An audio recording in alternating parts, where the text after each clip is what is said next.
Hey leaders, over the first quarter of 2025, we'll dig into the discipleship topic of devotion. This week we'll focus on how knowing Jesus as God the Son inspires our devotion and transforms how we live and lead.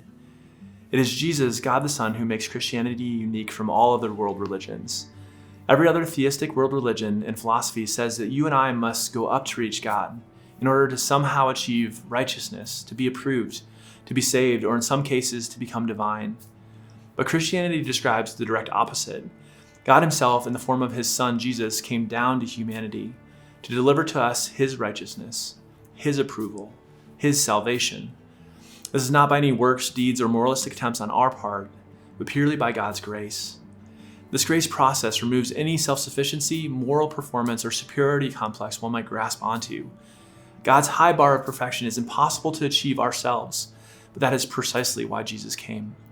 John explains in John 3:16 and 17, "For God so loved the world that he gave his only Son, that whoever believes in him should not perish, but have eternal life.